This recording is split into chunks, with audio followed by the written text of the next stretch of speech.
ఆయన రాష్ట్రంలో ప్రజలకు ఇబ్బంది కలిగించే రాష్ట్రానికి కానీ ప్రజలకు కానీ ఇబ్బంది కలిగించే అంశంలో ఎంత ఉత్సుకత చూపిస్తాడో లేకుంటే ఎంత అగ్రెసివ్గా పోతాడో ఆయన పాలన ఉంటే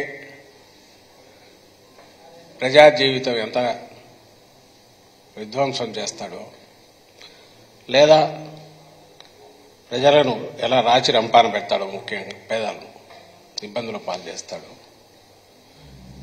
ఎన్నికల సమయం దగ్గరకు వచ్చేసరికి మరోసారి అప్పుడే చూపించారు. ఆయన కత్తి కట్టిన ఒక మంచి వ్యవస్థ ఏదైతే ఉందో రాష్ట్రంలో దేశానికి ఆదర్శప్రాయంగా వాలంటీర్ వ్యవస్థను పెట్టిన దాని మీద ఆయన డే 1 నుంచి కక్ష పెంచుకున్నాడు, కత్తి కట్టాడు.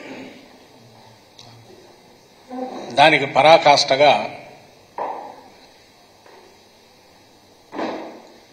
ఈరోజు పెన్షన్ల పంపిణీ కానీ ఇతర డిస్ట్రిబ్యూషన్ వీటికి కానీ ప్రతి నెల ఫస్ట్ నుంచి మొదలై వేకోజామునే ఇళ్లకు వెళ్ళి నిస్సహాయులైన వృద్ధులకు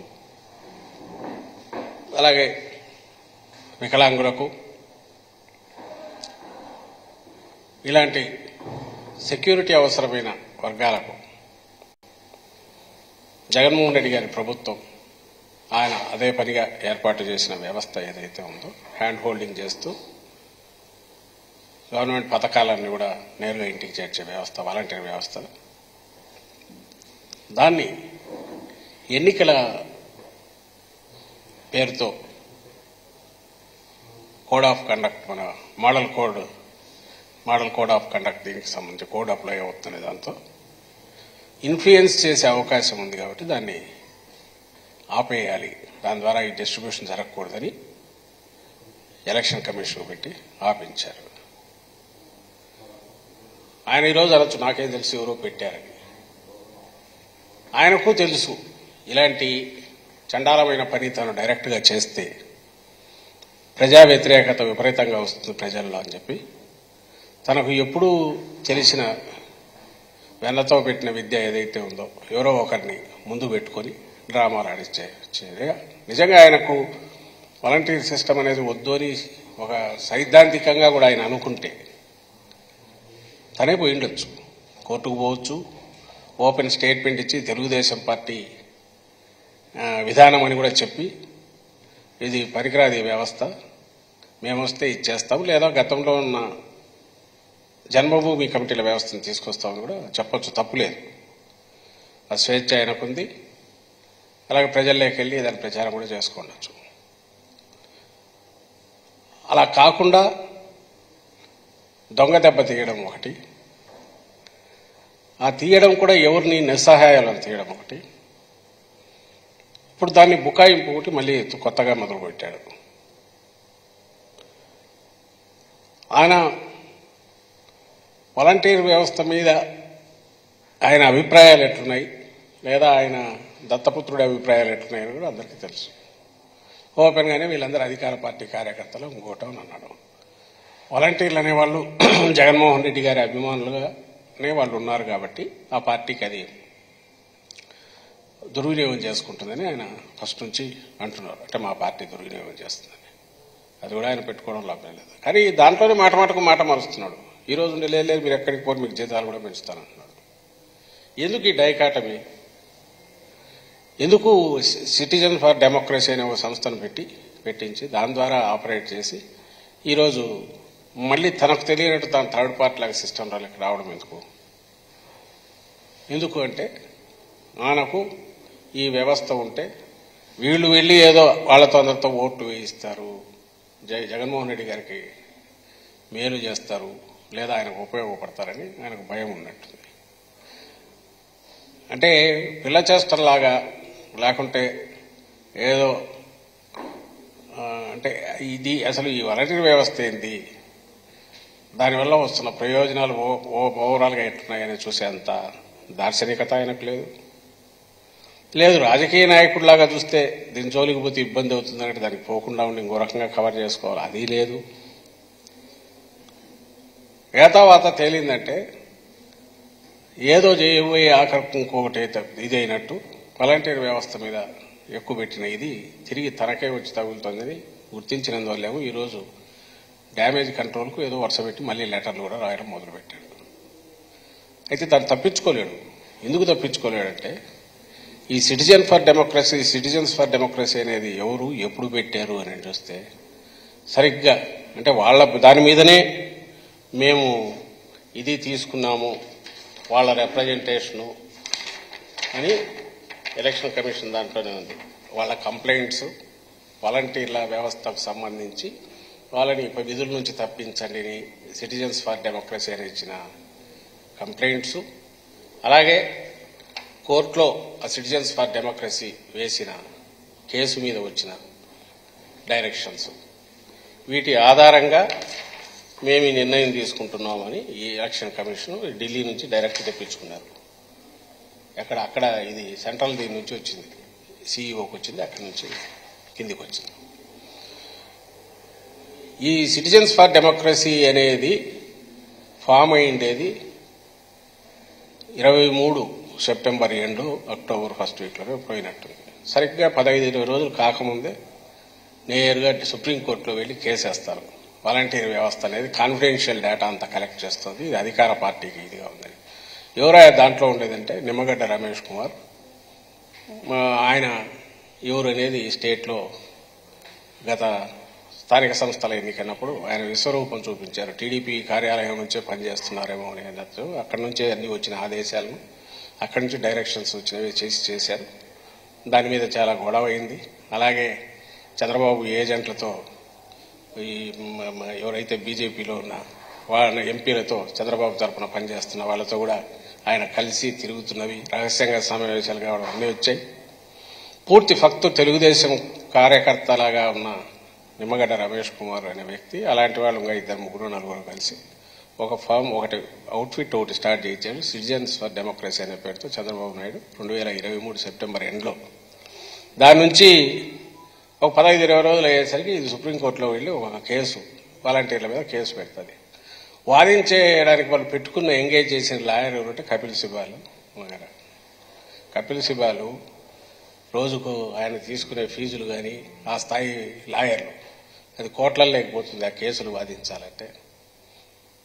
సహజంగానే మనం ఎవరూ ఊహించం ఇంత డెమోక్రసీ మీద ఎంత ప్రేమ ఉంటే మాత్రం ఉద్యోగం చేసుకుని రిటైర్ అయిన ఐఏఎస్లో లేకుంటే రిటైర్డ్ ఎప్పుడో జస్టిస్లో వాళ్ళు ఎంత ఆస్తులుంటే మాత్రం కోట్ల రూపాయల ఫీజులు ఇచ్చి అంత అర్జెంటుగా డెమోక్రసీ మీద వీళ్ళకి ప్రేమ పుట్టుకొచ్చి దాని ప్రజాస్వామ్య పరిరక్షణకు రావడమే ఏకైక ముఖ్య ఉద్దేశము, ఫోకస్ ఏంటంటే వాలంటీర్ల వ్యవస్థను దెబ్బతీయాలనే దాంతో సుప్రీంకోర్టుకు పోవడం.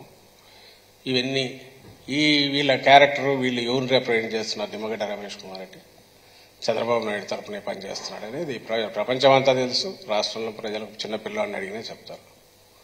అంటే నేను చెప్పదలుచుకుంది ఏంటంటే చంద్రబాబు నాయుడు వాలంటీర్లను దెబ్బతీయాలి, ఆ వ్యవస్థను దెబ్బతీయాలని అనుకుంటూనే ఆ పేరు తనకు రాకూడదు అనే ఉద్దేశంతో ఈ అవుట్ఫిట్ పెట్టడము, దాని స్పెషల్ పర్పస్ వెహికల్ లాగా దాంతో టపటపటప కేసులు వేయించుకుంటూ రావడం.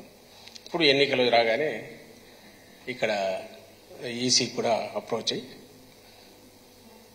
గత 4 ఏళ్లుగా వృద్ధులు, వికలాంగులు, పెద్దవాళ్లు పూర్తిగా పెన్షన్ మీద జగన్ వాళ్ళ మనవడు జగన్ ఇస్తున్నది అనుకుంటూ తీసుకుంటున్న పెన్షన్ అది కూడా బాగా సరిపోయే రకంగా 3,000 రూపాయలు ఇప్పుడు తీసుకుంటున్న నేపథ్యంలో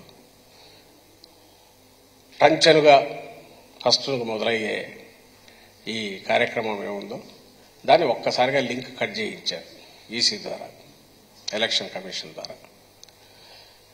ఇది కేవలం ఒకరోజు ఇబ్బంది కాదు, ఇది రేపు ఆయన వస్తే ఏమవుతుంది అనేది కూడా సూచిస్తుంది. పొరపాటున చంద్రబాబు నాయుడు అది వచ్చే అవకాశం లేదు, అది ఆయనకు తెలిసిపోయింది, అది వేరే విషయం. కానీ ఇలాంటి వాడిని మళ్ళీ తెచ్చుకుంటే అందరికీ పాత రోజులు ఇప్పటికే గుర్తొస్తుంటాయి. 14-19 మధ్య క్యూలలో వెళ్ళి పోస్ట్ ఆఫీస్కో బ్యాంకు దగ్గరకో పెన్షన్ శాంక్షన్ కావాలంటే అది వేరు. జన్మభూమి కమిటీలకు 1 నెల 2 నెలల పెన్షన్లు ఇచ్చో వాళ్ళకు కమిషన్లు ఇచ్చో పెన్షన్ తెచ్చుకోవాలా, వేలల్లోనే డబ్బులు ఇచ్చి. లేదు వచ్చిన తర్వాత అంటే నెల తాలో ఎప్పుడు వస్తుందో తెలియకుండా తిరుగుతుండాలి, కాళ్ళు అరిగేట్టు చెప్పులు అరిగేట్టు అనేది విషయం. పాత రోజులు ఎన్నికల సమయంలోనే చంద్రబాబు నాయుడు మళ్ళీ గుర్తు చేస్తున్నాడు వాళ్ళకు. ఇంతకంటే కక్షపూరితంగా వ్యవహరించే అసలు ఒక రాజకీయ పార్టీ వ్యవహరించే తీరు ఇదేనా ఎక్కడన్నా? అంత అంటే ఒరిజినల్ క్యారెక్టర్ ఏంది చంద్రబాబు నాయుడుది అనేది కరెక్ట్ ఎన్నికలకు పోయే ముందే ప్రజలకు చూపిస్తున్నాడు. ఈ విషయం అందరూ గమనించాలని కోరుతున్నాం. తర్వాత ఇక్కడ వాలంటీర్ల వ్యవస్థ గురించి తనకు ఏవైతే చౌకబారు ఆలోచనలు ఉన్నాయో చంద్రబాబు నాయుడు, తను ఏది చేసినా అది జన్మభూమి కమిటీలు పెట్టినా ఇంకోటి చేసినా ఆఖరకు పబ్లిక్ టాయిలెట్లు మరుగుదొడ్లు వాటిలో కాంట్రాక్టులైనా అన్న క్యాంటీన్లలో అయినా లాభం ఎంత వస్తుందో, లేదా తన కోటరీ తను నమ్ముకున్న వాళ్ళకి ఏమొస్తుంది, తన పార్టీని ఒక వ్యవస్థ మాఫియా ముఠలాగా తయారు చేస్తే జన్మభూమి కమిటీ ద్వారా వాళ్ళకెంత ఆదాయం వస్తుంది, మళ్ళీ పవర్ లేక రావడానికి ఈ సిస్టమ్ తనకెట్లా ఉపయోగపడుతుంది. ఆదాయం అన్నా ఉండాలా, తను పర్పెక్చువల్గా పవర్ లేక రావడానికి కంటిన్యూస్ రావడానికి అవసరమైనగా ఉపయోగపడాలి. ఇది తప్ప ప్రజలు రాష్ట్రం పట్టని ఆలోచన చంద్రబాబుది.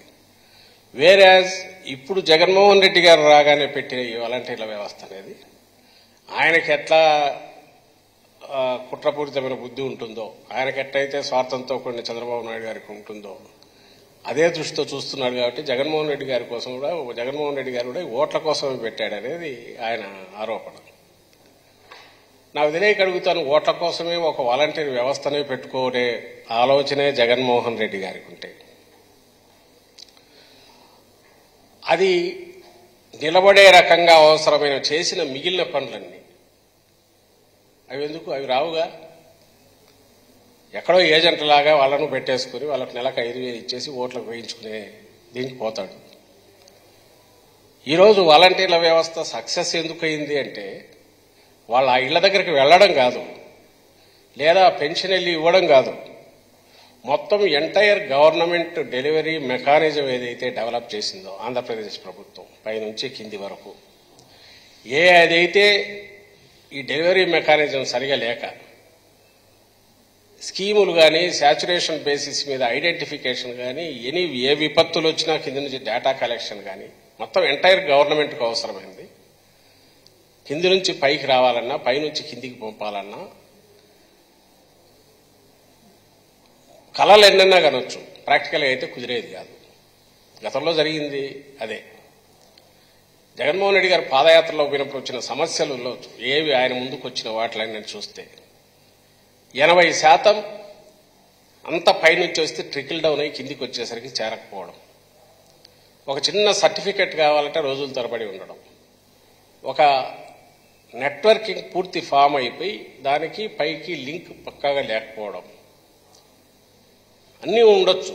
వాటిని బట్టి ఒక ఆర్డర్లో పెట్టి కింద ఈ సర్వీసులు కానీ పథకాలు కానీ లేదా ప్రభుత్వానికి అవసరమైన డేటా కానీ ఎప్పటికప్పుడు తీసుకురావాలంటే మైక్రో లెవెల్ క్షేత్రస్థాయిలో ఒక వ్యవస్థ ఉంటే బాగుంటుందనే అతిపెద్ద, ఇది చాలా ఉన్నతమైన లక్ష్యం. అండ్ ఇది ఎవరికైనా ఉపయోగపడేది. అది రేపు చంద్రబాబు నాయుడు కాకపోతే 20 ఏళ్ళ తర్వాత ఇంకో నాయకుడు వచ్చినా, లేదంటే 14 చంద్రబాబు నాయుడు ఉంటే ఆయన 14-19 మధ్య అయినా ఆయనకే ఉపయోగపడదు. ఎవరికి ఉపయోగపడుతుంది అయ్యా ఈ సిస్టమ్ అంటే ప్రజలకు ఏదైనా చేయాలనుకున్న వాళ్ళకు ఉపయోగపడుతుంది. నువ్వు ట్యాప్ కనెక్షన్లు కింది వరకు పెట్టి నీళ్లు లేకపోతే ట్యాప్లోంచి ఏమొస్తాయి, నీళ్లు రావు, గాలి ఒకటేస్తుంటుంది అంతే. ఎందుకు ఉపయోగపడతాయి? జగన్మోహన్ రెడ్డి గారు పెట్టిన వాలంటరీ సిస్టమ్ దానంతటది దానికి ఆ ఉన్నత స్థానం రాలా. దాని ద్వారా కిందికి ఏమేమి ఇవ్వాలనుకున్నారో శాచురేషన్ పద్ధతిలో సక్సెస్ఫుల్గా కోవిడ్ 2 ఏళ్లు తీసేస్తే 3 ఏళ్లలోనే ఈ సిస్టమ్ రాగానే పెట్టారు. కోవిడ్ దెబ్బపడిన 2 ఏళ్లు ఇది తీసేస్తే 3 ఏళ్లలోనే మిగిలిన సెటప్లు అన్నీ వచ్చాయి, కొత్త స్కీమ్లు వచ్చాయి, కొత్త ఆలోచనలు వచ్చాయి. అది ఆర్బీకేలు కావచ్చు, రైతులకు సంబంధించి కావచ్చు, లేదా విలేజ్ క్లినిక్స్ కావచ్చు, ఇంకోటి అంటే ఎంటైర్ విలేజ్ రూపు మారిపోయిన దాంట్లో అంత కష్టపడిన దానికి లాస్ట్ లెగ్ ఇది లాస్ట్ మైల్ కనెక్టివిటీ ఏదైతే ఉందో వాలంటీర్ ద్వారా అది సాధ్యమైంది వాలంటీర్ వ్యవస్థ ఉన్నందువల్ల. చంద్రబాబు నాయుడు ఒకటే అడుగుతాను, ఈ పైన ఈయనకు జగన్మోహన్ రెడ్డి గారికి ఆలోచన లేకపోతే ఒట్టి వాలంటీర్లను ఎందుకు పెట్టుకుని వెళ్ళాము? ఒకవేళ పెట్టుకున్నా కూడా వాళ్ళు రోజు ఇంటికి పోయి మొహం చూపిస్తుంటే ఆ ఇంట్లో వాళ్ళు మాత్రం ఏరు పొద్దులే కానీ నీ మొహం కనపడుతుంది అంటారు తప్ప వాళ్ళకు చేరినప్పుడే ఆదరణ ఇంకోటి వాళ్ళ మీద ఉన్నా ప్రభుత్వం మీద ఉన్నది. ఇవన్నీ ఓట్ల కోసమే అంటావా? ఎవరైనా అధికారం లేకొస్తే ప్రజల ఆశీస్సులు కావాలంటే ప్రజల ప్రయోజనాల కోసం పనిచేస్తారు. కానీ ఓట్ల కోసం వ్యవస్థలను పెట్టి కేవలం ఓట్ల కోసం వ్యవస్థలను పెట్టడం అనేది ఎక్కడా జరగదు. పెడితే అది బూమ్రాంగ్ అవుతుంది, ఫెయిల్ అవుతారు అంతే. నీ హయాంలో చంద్రబాబు డ్వాక్రా అయినా సరే ఇదే వాలంటీర్ వ్యవస్థ చంద్రబాబు పెడితే ఏమయ్యేది? 2,60,000 బాంచ్ జలగలు తయారయ్యేటి. 2,60,000 జలగలు. ఎందుకంటే ఆయన రివర్స్ వెనక్కు రక్తం పీలుస్తాడు కాబట్టి.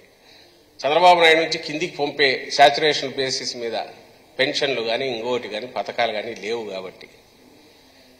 కాబట్టి జగన్మోహన్ రెడ్డి గారు పెట్టిన వాలంటీర్ వ్యవస్థ అనేది టోటల్ బిగ్ పిక్చర్ ఏదైతే ఉందో, అంటే ప్రభుత్వం తీసుకొచ్చిన పథకాలు కానీ డెలివరీ ఇవి కానీ కిందికి డోర్ డెలివరీ చేసేవి కానీ నీకు అసలు నువ్వు కిందికి ఇచ్చేవే చంద్రబాబు హయాంలో వెళ్ళలేనప్పుడు వాలంటీర్లను పెట్టుకునే ఉపయోగం? వీటికి అది ఉపయోగపడే వ్యవస్థ. ఒకవేళ ఆ వ్యవస్థ వల్ల నిజంగా పాజిటివ్ వస్తే ప్రజల నుంచి కూడా వస్తుంది. అదే ఇప్పుడు జరుగుతున్నది. ప్రజల నుంచి కూడా ఎందుకు వస్తుంది అంటే మంచి చేస్తున్నాడు కాబట్టి. ఒకవేళ వాలంటీర్ కూడా బీయింగ్ ఏ సిటిజన్, వాలంటీర్ ఎందుకు కింద ఉన్న ఎంప్లాయీ కావచ్చు ఇంకొకరు కావచ్చు, అరే మంచి చేస్తున్నాడు ఈయన కింద అనుకుంటే వాళ్ళు జగన్మోహన్ రెడ్డి గారికి జై కొట్టచ్చు. నువ్వు చేయి వద్దని ఎవడన్నాడు? నువ్వు చేస్తే నీకు కొట్టేవాళ్ళేమో 14-19 మధ్య. ఇంతటి ఉన్నతమైన లక్ష్యాలతో పెట్టిన దాన్ని ఒకవేళ వాళ్ళు ఇన్ఫ్లుయెన్స్ చేయాలంటే 50 నెలలు చేసే వాళ్ళలో చేయరా? ఈ ఒక్క నెల కనపడగానే ఓట్లు పడతాయా? నువ్వు అంటే చేసింది ఏంది ఆఖరి కంటే నీ కడుపు మంటతో, చంద్రబాబు నాయుడు కడుపు మంటతో వాళ్లకు వస్తున్న సర్వీసును ఆపాడు. రెండవది, రాష్ట్రంలోని ఈ 66 లక్షల మంది వృద్ధులకు కానీ లేదా రేషన్ పంపిణీ ఇంటింటికి పోతున్న వీళ్ళకి అందరికీ ఏంటంటే నేను వస్తే ఇవేమి ఉండవు, మళ్ళీ జన్మభూమి కమిటీలు వస్తాయనే మెసేజ్ కూడా ఆయన పంపించాడు. ఇప్పుడేమైంది? ఇప్పుడు ఈరోజు చూస్తే నవ్వు వస్తుంది. ఇప్పుడు కితకితలు పెడుతున్నాడు రాష్ట్రంలో ప్రజలందరికీ. ఇదిగా ఇప్పుడు ఏదో లెటర్ రాస్తాడు, చీఫ్ సెక్రటరీకి లెటర్ అని. అసలు దాంట్లో ఈయన అదేదో అర్జెంటుగా మీరు చర్యలు చేపట్టండి, ఆల్టర్నేటివ్ ఏర్పాట్లు చేయండి అని. చేయకుండా ఎందుకుంటారు? ఇక్కడ చంద్రబాబు ఉండేది ఆ సాకు చూపించి ఎగ్గొట్టడానికి. జగన్మోహన్ రెడ్డి గారు సెక్రటేరియట్ వేస్తే అట్లన్నా ఒప్పుకున్నాడు సెక్రటేరియట్లు ఉన్నాయని. లేకపోతే ఎవరు ఉద్యోగాలు లేవంటున్నారు. ఇప్పుడు సెక్రటేరియట్లో ఉద్యోగాలు ఉన్నాయంటున్నాడు. 1,30,000 మంది ఉద్యోగాలు ఉన్నాయని అక్టాలెట్ చేసినట్టున్నాడు. ఇట్లయినా వాళ్ళందరినీ పెట్టి పెన్షన్లు ఇప్పించాలి, ఇది ఈసీ చెప్పింది గుర్తించి అర్జెంటుగా పనిచేయండి అని డైరెక్షన్స్ ఇస్తున్నాడు. పనిలో పనిగా సిఎఫ్డి అక్కడ ఇక్కడ మాటలు కూడా సేమ్ రిపీట్ అయినాయి. ఈయనే తయారు చేసినట్టున్నాడు. వాళ్ళు కూడా వీళ్ళ ఆఫీస్ టీడీపీ ఆఫీస్ నుంచి వాళ్ళ నుంచి కూడా ఒక లెటర్ వెళ్ళింది, అర్జెంటుగా మీరు ఆల్టర్నేటివ్ ఏర్పాట్లు చేయండి. అసలు వీళ్ళు ఎవరు? గవర్నమెంట్ అనేది చేయకుండా ఉంటుందా? జగన్మోహన్ రెడ్డి గారు పెట్టిన మల్టీలేయర్లో ఆయన పెట్టిన సిస్టమే సెక్రటేరియట్ సిస్టమ్ ఉంది. అది చంద్రబాబు పెట్టింది కాదు. చేస్తారు ఖచ్చితంగా. కానీ నువ్వు ఆన్సర్ ఇవ్వాల్సింది, చంద్రబాబు ఆన్సర్ ఇవ్వాల్సింది ఏంటంటే మరి వాళ్ళు ఇన్ఫ్లుయెన్స్ చేయరా? నాకు అర్థం కావట్లేదు. సెక్రటేరియట్ వాళ్ళు కూడా మరి జగన్మోహన్ రెడ్డి గారు పెట్టిన వాళ్ళే ఉద్యోగులు. వాళ్ళ దగ్గరికి పోయినప్పుడు వాళ్ళు మాత్రం చెప్పరా ఇది మీకు జగనన్న ఇచ్చినాడని? చౌకబారు దిగజారుడు ఎత్తుగడ, కనీసం ఒక విజ్ఞత కలిగిన రాజకీయ నాయకుడిలాగా కూడా బిహేవ్ చేయలేని, ఆ ఇంగితం లేని వ్యక్తిత్వం. దాంతో ఈరోజు చంద్రబాబు నాయుడు మళ్ళీ ఇదేదో మనకు పుట్టి మునుగుతుందేమో భయపడినట్టున్నాడు. అందుకని మాకు సంబంధం లేదు, మేమేం చేయలేదని ఒక పక్క అంట. పైగా డబ్బులు లేవు మీ దగ్గర అదేనట. ఎవడు చెప్పినట్టు డబ్బులు లేవని? ఫైనాన్షియల్ ఇయర్ ఎండ్ అప్పుడు ఈ ఇయర్ ఎందుకు? లాస్ట్ ఇయర్ ఎప్పుడైనా సరే ఈ బ్యాంకులోంచి క్యాష్ డ్రా చేయాలా? ఫస్ట్ హాలిడే సెకండ్ యూనిట్ తీసుకుని కిందికి వెళ్తాయి, థర్డ్ మార్నింగ్ నుంచి ఇస్తారు. లాస్ట్ ఇయర్ అదే జరిగింది, ఎవ్రీ ఇయర్ అదే జరుగుతుంది. శాలరీస్ అంటే డైరెక్ట్ అకౌంట్లోకి వెళ్ళేటివి అవి వెళ్తాయి, కానీ గవర్నమెంట్ ఎంప్లాయీస్ వాళ్ళకి సంబంధించి ఇది క్యాష్ రాయల్ ఉంది కాబట్టి లాస్ట్ ఇయర్ కూడా అట్లే జరిగింది. దానికి మళ్ళీ ఒక కథ, అచ్చెన్నాయుడు గంభీరంగా పద్దన్నే వచ్చి డబ్బులు లేవు వీళ్ళ దగ్గర, అన్ని బిల్లులు పే చేసుకున్నారు కాబట్టి ఇది కాదు కారణం, డబ్బులు లేకపోవడం అంట. నువ్వు సిస్టమ్ను మొత్తం ఇది చేసి జరిగేదానికి అడ్డం కొట్టి అది నేను కాదని బుకాయించి మళ్ళీ ఈరోజు ఇంకొక వ్యవస్థ అక్కడ ఉంది దాని ద్వారా చేయండి, దాని ద్వారానే అవుతుంది. ఇంకా దేని ద్వారా అవుతుంది? అది కూడా పెట్టింది జగన్మోహన్ రెడ్డి గారే, సెక్రటరియట్స్ కానీ మిగిలిన ఎవరు పెట్టింది జగన్మోహన్ రెడ్డి గారే, వాటి ద్వారానే అవుతుంది. అయితే ఒకటే ఏంటంటే వీళ్ళు ఎవరెవరైతే పెన్షన్ తీసుకోవాలో వీళ్ళు ఆ ఆఫీస్ దగ్గరికి పోయి అక్కడ పోయి తెచ్చుకోవాలి. ఇంతకుముందు ఇంటి దగ్గరకు వచ్చేది, ఇంటి దగ్గరకు వచ్చి వాళ్ళని తలుపు తట్టి మరీ చేతిలో పెట్టేవాళ్ళు. ఇప్పుడు అక్కడికి వెళ్ళి చేయాల్సి వస్తుంది. అక్కడికి వెళ్ళి వీళ్ళు తీసుకోవడం మీద జరిగే డిలే కానీ, ఎందుకంటే 70 ఇళ్లకో 60 ఇళ్లకో ఉన్న ఒక వాలంటీరు చేయగలిగిన సర్వీసు అంత ఇదిగా, ఇంకా ఆల్రెడీ ఉద్యోగాలు డిఫరెంట్ బాధ్యతలు ఉన్న సెక్రటేరియట్ 10 మంది ఉన్న దగ్గర అది అంత ఫాస్ట్గా అంత కాదు, ఎందుకంటే అక్కడికి పోయి తెచ్చుకోవాలి. కానీ గమనించాల్సింది అందరూ ప్రజలందరూ అంటే ఇది పూర్తిగా చంద్రబాబు నాయుడు అనే వ్యక్తి తానే ఒక సంస్థను దీనికోసం పెట్టి సిఎఫ్డి అనే పేరుతో, సిటిజన్స్ ఫర్ డెమోక్రసీ అనే పేరుతో వాలంటీర్ల వ్యవస్థకు వ్యతిరేకంగా అసలు ఆ వ్యవస్థే వద్దని చెప్పి కూడా ఒక పిటిషన్ ఇచ్చి ఇప్పుడు తాత్కాలిక ఆనందం కోసం ఏదో కొంపలు అంటకపోతున్న ఈ వ్యవస్థ దీన్ని దూరం పెట్టమని ఎలక్షన్ కమిషన్ అప్రోచ్ చేయించి అక్కడి నుంచి ఒక డైరెక్షన్ తీసుకొచ్చి దీని మీద ఈ నెల రేపు నెల పెన్షన్లు టైంకు వాళ్ళ ఇంటి దగ్గరకు వచ్చే వాటిని అట్లా రాకుండా అడ్డం కొట్టాడనే విషయం రాష్ట్రంలోని ప్రతి ఒక్కరూ గమనించాలి. రేపు ఎన్నికల తర్వాత ఏ పొరపాటున జరగని ఆయన కూడా హోప్ పోయింది. ఇలాంటివి ఈయన వస్తే జరగబోయే భవిష్యత్ చిత్రం గతంలో ఏం చేశాడనేది కూడా ప్రజల కళ్ళ ముందుకు ఆయన తీసుకొచ్చాడు ఈరోజు తను చంద్రబాబు నాయుడు తన చర్య ద్వారా. ఇది వాలంటీర్లకు సంబంధించింది వీటికి ఇదవుతుంది.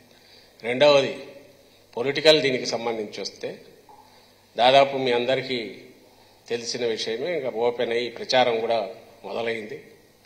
ఒక పక్క మా పార్టీ అధ్యక్షుడు ముఖ్యమంత్రి జగన్మోహన్ రెడ్డి గారు ఆల్రెడీ బస్సు యాత్ర ద్వారా ప్రజల్లోకి పోతుంటే జననీరాజనం ఎట్లుందో, జన సునామీ ఎట్లుందో, ఎక్కడికెక్కడ జనం ఎలా ఎగబడుతున్నారో, అన్ని వర్గాల ప్రజలు ముఖ్యంగా పేదలు, రైతులు, మహిళలు అందరూ ఎలా వస్తున్నారో, ఎంతగా ఆదరణ చూపుతున్నారో, ఏదైతే 4.5 సంవత్సరాలుగా రాష్ట్రానికి ఆయన చేసిన సేవ, జగన్మోహన్ రెడ్డి గారు చేసిన సేవను దానికి బదులుగా మేము తీర్చుకోవడానికి సిద్ధంగా ఉన్నామని ప్రజలు ఎట్లా వస్తున్నారో ఒక పక్క కనపడుతుంది. ఇంకో పక్క మీరందరూ గమనించే ఉంటారు, చంద్రబాబు నాయుడు 1.5 సంవత్సరం 2 అంతకుముందు నుంచి కూడా ఒక కథ అల్లుతా వచ్చి నెరేటివ్ జగన్మోహన్ రెడ్డి గారి మీద అనడానికి వర్క్కు సంబంధించి ఏం లేని నేపథ్యంలో ఒక క్యారెక్టర్ అసాసినేషన్తో కూడిన అభూత కల్పనలతో కూడిన తన మీడియా ద్వారా ప్రచారం చేయించడం ద్వారా, రిపీట్ చేయడం ద్వారా ఒక సపరేట్ తానేదో చంద్రబాబు నాయుడు ఏ క్యారెక్టర్ అది తీసుకొచ్చి అన్ని ఆ లక్షణాలన్నీ ఒకటి పోస్ట్ చేసి ఇది జగన్మోహన్ రెడ్డి గారు అని చెప్పే ప్రయత్నం చేసి దాంట్లో కూడా విఫలమైన విషయం కనపడుతుంది. అలాగే పొత్తు పెట్టుకుని గంభీరమైన ఒకటేదో వీఆర్ ఆల్ యునైటెడ్, దీని మీద జగన్మోహన్ రెడ్డి గారిని ఈసారి రానివ్వమని ఒకటి గంభీరంగా డిక్లేర్ చేసి ఆయన పవన్ కళ్యాణ్ వాళ్ళు పెట్టుకునేది ఆఖరికి మేము ముందు నుంచి ఏం చెప్తున్నామో అదంతా అలాగే జరుగుతూ వస్తుంది. వాళ్ళు కలుస్తారనేది మేము ముందు చెప్తున్నాం, ఇండిపెండెంట్గా ఉన్నట్టు కనపడుతూ కలిశారు. కలిసినాక ఏం జరగబోతుందో కూడా ముందే చెప్పాం. పవన్ కళ్యాణ్ మింగేస్తాడు, ఒకవేళ బీజేపీ గెలిస్తే దాన్ని మింగేస్తాడు. ఆఖరికి చంద్రబాబు నాయుడు అనే వ్యక్తి తన విశ్వరూపం ప్రజలకే కాదు నమ్ముకున్న వాళ్లకు వాళ్ళకు కూడా ఎట్లా చూపిస్తాడనేది గతంలో ఎన్నడూ లేనంతగా కూడా ఈసారి ఎన్నికల్లో కనపడింది. మీ అందరూ గమనించే ఉంటారు.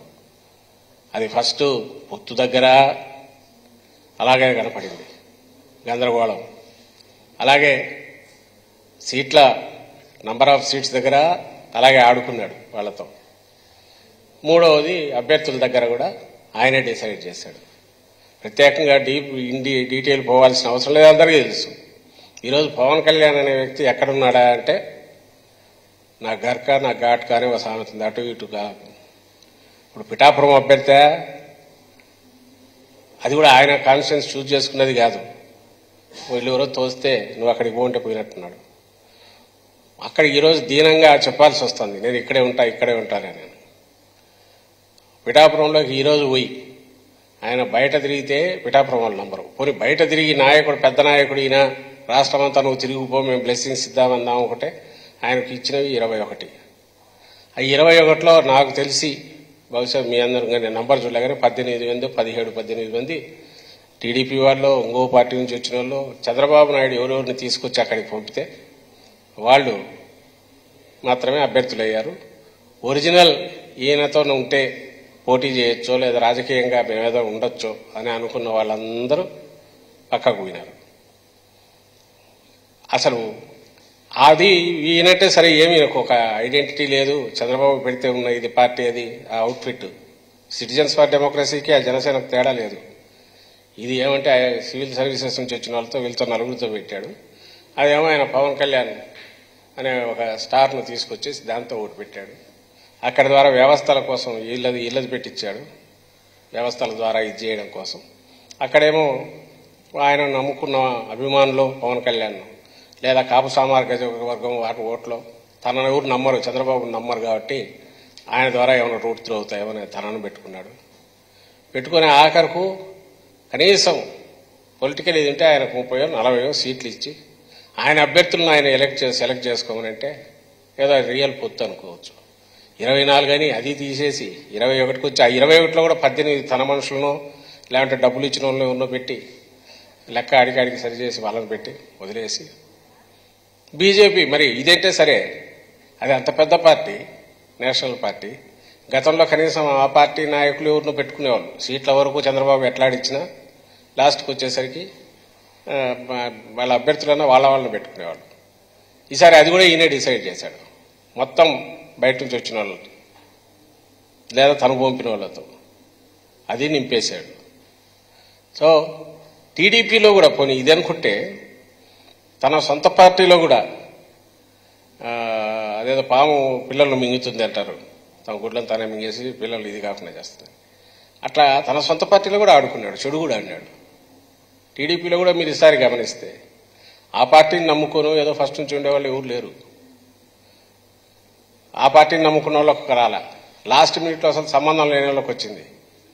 ఏమంటే ప్రధానంగా వేరే రీజన్ ఏం కనపడట్లా, సడన్గా ఎట్లా వస్తారంటే డబ్బులు పోజేసినాయి. టీడీపీలో అదే జరిగింది. ఆ జరగడంలో కూడా కొడుకు కొద్ది రోజులు కెలికినాడు దాన్ని. ఆయన పోయి ఇప్పుడు మంగళగిరి పోతే ఇప్పుడు తండ్రికి కెలుపుతున్నాడు. సరే వాళ్ళ పార్టీ వాళ్ళు ఇష్టం అందామంటే నేను ఎందుకు రైజ్ చేస్తున్నానంటే నిజంగా గమనించాల్సింది నీ సొంత పార్టీలోనే నువ్వు టికెట్లు ముందు నుంచి ఉండే వాళ్ళకి ఇవ్వలేడివి. ఎస్ మమ్మల్ని అడగచ్చు, మీరు సీట్లు చేంజ్ చేశారు కదా చాలా చోట్లని. ఎక్కడైతే అవసరమైందో మార్చినవన్నీ మీరు చూస్తే ఎక్కడైనా సరే జగన్మోహన్ రెడ్డి గారు మార్పులు చేసిన దాంట్లో ఎక్కడ కూడా వీలైనంత వరకు పూర్తి స్పృహతో కాన్షియస్గా బీసీలను పెంచడానికి ట్రై చేశాం, మైనార్టీలను పెంచడానికి ట్రై చేశాం. అలాగే గెలుపు గుర్రాలను చూడడంలో కూడా ఈ క్రైటీరియా పాటిస్తూ ఎక్కడ డబ్బులున్నోడు ముక్కు మొహం తెలియని వాళ్ళు వచ్చినైతే ఎక్కడా రాల. వాళ్ళ దీనికి మా దానికి ఒక రేషనల్ ఉంది, ఓ ప్రాతిపదిక, ఓ హేతుబద్ధత. అక్కడ ఎక్కడన్నా కనపడుతుందా టీడీపీ దాంట్లో? లేదా ఆయన పొత్తు పెట్టుకునే వాళ్ళ దాంట్లో కనపడుతుందా? ఎందుకు కనపడలేదంటే మొత్తం చక్రం తిప్పింది ఒకడు, ఎవరు? చంద్రబాబు నాయుడు. ఈసారి ఆ చక్రం తిప్పి తన గొంతుకే వేసుకున్నాడు, అది కనపడుతుంది. నాకు అనిపించేది ఏంటంటే ఆయన కూడా ఇంకా జెండా ఎత్తేసినాడు, అయిపోయింది మన పని. సో వీలైనంత ఏమైనా సంపాదించుకుందామని చూస్తున్నాడేమో అని అనిపిస్తుంది. అందుకే రోజు తిట్లు తప్ప ఆయన మాటల్లో ఏమైనా వస్తున్నాయా?